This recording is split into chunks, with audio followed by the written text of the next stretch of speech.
Hello everyone, my name is Alex and welcome to my new humble abode. If you've seen my other videos, you know that I have my own room and everything, but I recently moved into this new place just to get a little taste of independence and living on my own. And I will be living here for the next 6 months or 5 months because it's already been a month, which is insane. So if you don't know about me or who I am, I have a deep interest in minimalism, slow living, conscious consumerism, all that stuff, that niche, I have a deep interest in. My mom is also really big on reducing waste in a lot of parts of our lives. So when I moved down here, I incorporated a lot of her teachings as well, or just things that she does. But in the past several years, my interest has grown a lot more. And I would act on it here and there. I would call myself a minimalist. But at the beginning of this year was the first time I really had the urge to actually try to implement a minimalist lifestyle. And I've been seeing that in my low buy year, my project pan, and the constantly decluttering that I'm doing. I'm not bringing anything new into my life, but the amount of stuff that I'm getting rid of is a lot more. So when I found out that I was moving down here, I took it as a little experiment and I asked myself, how little amount of things can I live with in this space? Because when you live in the same space for so long, you get used to things being in there. You get used to that space being taken up and you don't second guess why they're there. So when I started to move down here, I brought what I believed was only necessary, plus a few things here and there, obviously. And what actually surprised me is that I moved down here and I brought things that I believed I would need for the next 6 months, and I ended up leaving a lot behind. I keep on throwing around the word minimalist. I'm gonna make it clear, I would never consider myself a minimalist. I don't think the internet would consider me a minimalist. And then when you think about minimalism online, you really think of the two extremes. Either you have so many things or you have nothing at all. But what about the people in the middle? I feel like we hardly get to see the in-between. So I thought it would be great, especially since I'm in this new place, to show you what my in-between currently looks like. Like I said, this is not everything that I own, but these are things that I'm going to be living with until almost the end of the year. And to be completely honest, I don't even remember what I didn't bring down here, which definitely proves to myself how much the items that I didn't bring down are worth in my life. So yeah, this is what my road to minimalism looks like as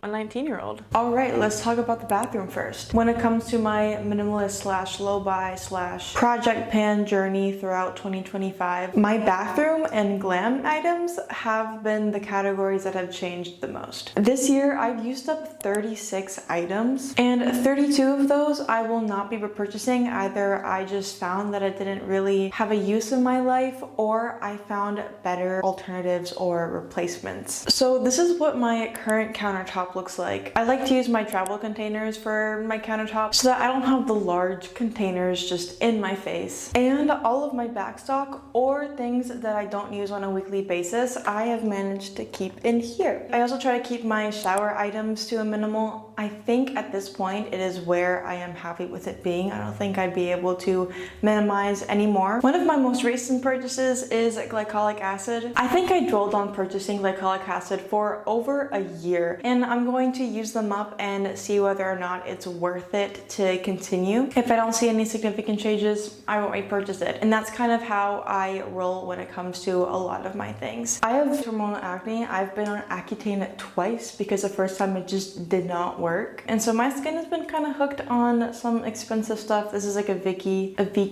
moisturizer. So I've been trying to dip my toes into more CeraVe, and hopefully my skin will like it a bit more because it is a more affordable option. So that's why I have a lot of extra moisturizers and cleansers. And now my makeup is a section that requires the most downsizing. I currently am not wearing any makeup. That's pretty much how it's been going for the past several weeks. At least where I live, I don't really like putting on a lot of makeup because it also means that if I put on makeup, it is going to melt off my face within an hour. These are the current items that I use on a frequent basis. I use 2 different types of sparkles. This is more of a highlighter. This is just like sparkle. Ideally, I would have one that kind of works for both, but right now I have 2. Eyebrow gel. I use this lipstick for a blush, and then I have this sparkle lip that I've been using. It is on my project pan for quarter 2, and I am this close to finishing it. I just need you guys to appreciate appreciate this. I am so close. On a less frequent basis, I use things like mascara, concealer. I think I've only used concealer twice in the past 2 months.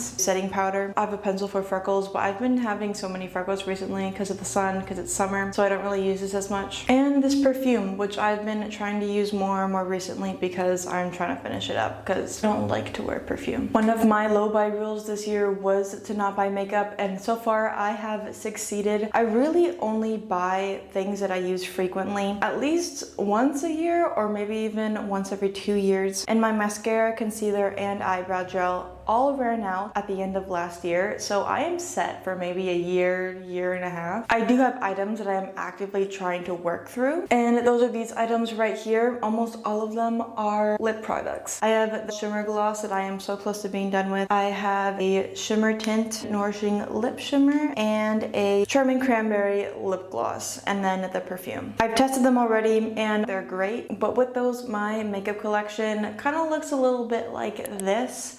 And ideally, I would want it to look more like this. I really only want to have what I use on a daily or weekly basis. And I don't see myself repurchasing these items once I run out of them, so I will be enjoying them to the fullest until I use them up. Now let's talk about clothes. A few months back, I made a video about me cataloging and tracking my wardrobe for 4 months, and I ended up that video with having 74 items in my closet. Well, since then I've decluttered a lot more, and at this current moment, I have 47 items in my wardrobe. There are maybe like 5 to 10 that I don't have actively right here, simply because they're not meant for the weather, or I'm thinking about decluttering them, but still a little iffy. But what I have right here is the clothing that I am actively grabbing from until November. Since that video, I have replaced items. I have filled up holes in my wardrobe. 85% of it is new, 15% is secondhand. Some of my clothes are also from local businesses, whether that be local to here where I live, or from family businesses, or from Mexican-owned businesses. I am going to make a more in-depth video of my closet, mainly because I just want to catalog it for myself. I just want to see what I'm up to, what my closet looks like in my current day-to-day life. So look out for that. 60% of my clothes are made from 50% or more natural fibers, which I think is good considering I really only became conscious of the concept of having natural fibers in my closet like 6 months ago. So I think that's pretty good. Here are a few rules that I follow or questions that I ask myself when it comes to buying clothes. Some things I ask is, does it fit my current body and lifestyle? Does the color fit my complexion and multiple other pieces of clothing in my closet? Is it made from more than 50% organic materials? Is it stretchy and or adjustable? AKA, if I lose or gain weight, will I still be able to use it? Is it a current trend / do I like it just because it's popular? And when I find something, I sit on it for weeks, maybe even months to really think about the purchase. I prioritize trying to find it locally first or secondhand before I even think about buying it online or new. And if it's been a few weeks or months, I still want it and I can't find it anywhere, I will buy it new. In this current moment in my life, I cannot say that this is my forever wardrobe. I am still changing. I have a completely different style than I did last year. I have a completely different idea of what I want in my wardrobe. And I'm also still figuring out who I am. I have years to figure that out. And hey, maybe I'll never even reach that point. So with me constantly changing, I cannot justify buying really expensive, high quality clothing simply because I have no idea if I'm going to actually wear it. So I'd much rather buy simple stuff in very small quantities new than hundreds of dollars on a good quality piece of clothing when I may not even wear it. But also at the end of the day, the most conscious thing is just not buying. So that is also something that I am actively trying to do. And I mentioned that I filled up a few holes in my wardrobe, and since then I have had no interest in buying anything. I do think that I am done for a while, but then again, I always say that, so we'll see what happens. While we're in this corner, I also want to talk about my jewelry, because that's where my jewelry, I cannot say that word. It is also where it is housed. All of my jewelry fits into this little spot right here. I painted this myself in a little pottery class, and it just It's so cute. This is where I store my necklaces, nose rings, earrings. I don't really have much jewelry because it is so hard to find jewelry that actually handles my lifestyle. I am a stand-up paddleboard athlete, so I'm constantly in and out of the salt water, and I'm actively doing high performance movements and actions. So my jewelry needs to be strong, and it also needs to be able to handle the conditions that I put it through. And a lot of times that's hard to find. I just need something that doesn't tarnish and something that doesn't get in the way. And so a lot of those times bracelets and anklets are just a no-go. So I don't even think about buying those. The only bracelet that I do have is just a keepsake. So it is untouched, and it actually is broken right now. So I need to get it fixed. When it comes to earrings, I keep it really simple. I just use sterling silver. They are studs and they're flat backs, so they do not get in the way. I do have a few bigger earrings if I want to wear something more dangly for an event, but otherwise my ears just stay with the studs in them. My lobes are also incomplete, so I need to work on that before I even think about buying any more earrings. I have 2 additional nose rings, but barely use them because this is just a simple ring. I don't really mess with it. And then when it comes to necklaces, I have 8 necklaces. I have a few that are specifically for special occasions, and I also have some that make it more easier to paddle in. This one I have right here, it's plastic and doesn't get in the way. It doesn't rip. This is a heavy duty necklace for sure, even though it's plastic. And then I have this one right here. It's really cute. I like it, and it is magnetic. So if I am in a rush to go paddling, if I'm leaving the house and I need to take it off, all I gotta do is just yank it and it comes off. So that is also really convenient for me. Jewelry was on my Write a List for my low buy, but I may have broken it. I've been looking at this brand online for a very long time, for multiple months, and I was planning on buying a few things for them at the end of the year. I had a few pieces in mind, and what ended up happening is that they actually reached out to me and they gave me a gift card to buy a few things that I liked. So I ended up getting 3 necklaces. I got this little necklace right here, and then I got these necklaces right here. These are good quality necklaces. They don't break easily, they don't tarnish, and I really like them. They're really nice, and I'm happy that I broke my low buy year rules to get them. They claim to be eco-friendly, all that stuff, and they have a lifetime warranty. But when I checked the tracking number for my order, it said it was being directly shipped from China. So I don't really know what to think about that. I don't know if they're not eco-friendly and they're just saying that they are. They're called Atulea jewelry, if you've heard of it, or if you want to check it out yourself. So yeah, let me know what you guys think about that. That is it for all of my jewelry. Now let's get into some of the smaller categories. Basically, let's just speed run this. When it comes to the kitchen, I basically got everything given to me when I moved down here.